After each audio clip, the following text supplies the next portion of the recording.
I request Malika Groverji to please share her views. Good afternoon, everyone, Honorable Minister and Professor Singh. I'm from National Skill Development Corporation, and today's topic, which is demystifying skill development, I think it's come at a very opportune time because we have also been trying to demystify this thing called skill development. So just to give you a little bit of history, since pre-independence, we've always had these training institutes which were called Craftsman Training Institutes, and this dates before 1947. Then we started with the system of ITIs and polytechnics for technical and vocational education. They have been in the system for a very long time. The numbers are also extremely high. They're available in every state, in every district. There's an aim of having at least one ITI and one polytechnic in every district of India. But in 2008-9, Prime Minister's Council on Skill Development decided that, there was we being a very young nation, as my co-panelist had mentioned, with a very young population and a lot of opportunity, growth rates were extremely high at that time, 2008-9. We decided that there is a need for skill development in this country. Young people need to be retrained or trained for the first time or upskilled. So, even though there were a lot of students which are going through the formal channel of education, are 10th pass, 12th pass or college pass, still industry is not finding the skills they require, which is also highlighted by the report which is being released today. So in 2008-9, there was a national target which was set that we will skill 500 million people by the end of 2022. Now, this skilling includes skilling as well as upskilling. So all the people who are already in the workforce also need to upgrade their skills. Like today we saw Microsoft Excel is something which all the employers desire. So maybe if you're already in the workforce, you're 30, 40, 50, you still require, to work on Microsoft Excel. So that is something which is called upskilling. So the target of 500 million people to be skilled or upskilled by 2022 was set. NSDC, which is the PPP, so we are 49% government, 51% private.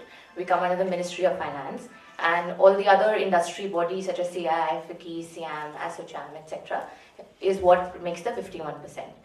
We were given the target of skilling 150 million people by the end of 2022 by ensuring private sector participation, which basically means the 500 million people was broken down into 350 million by all the central and state schemes, which will be purely from the government initiatives, and 150 million will be through private sector intervention.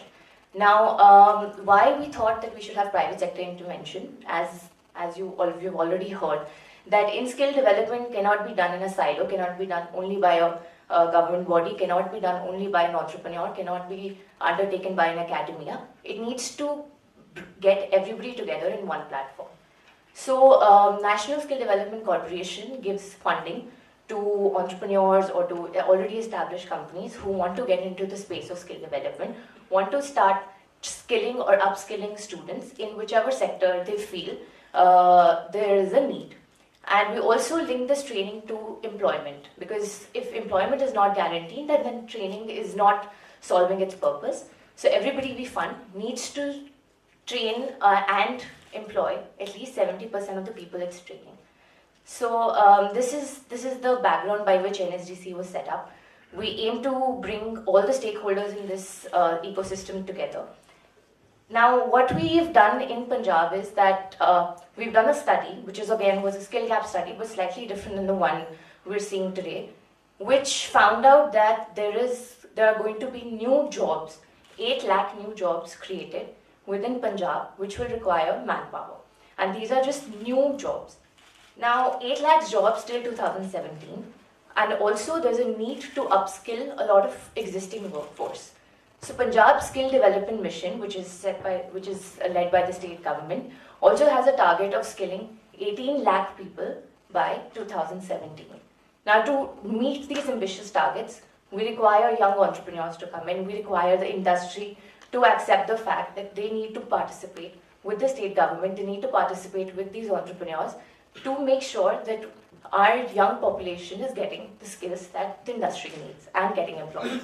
So we also found out that, in Punjab, the young people want to get into sectors such as auto, BFSI, agriculture, textile, food processing, footwear, etc. So NSDC from its side is encouraging proposals or encouraging businesses who want to start training in this particular sector. So I urge you all to, our website is there. We have all the information, all the targets, all the, interventions that NSDC is undertaking, and more than happy to connect with anybody who wants to know what more NSDC is doing and how we can participate in Punjab. Thank you.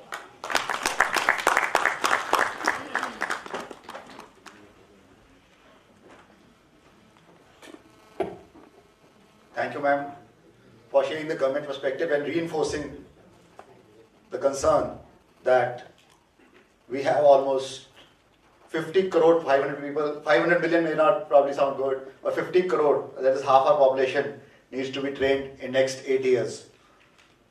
So probably, and if we need to progress, if we need to maintain our growth rate at 9%, 10%, we need to work actually, and NSDC is there to help us all.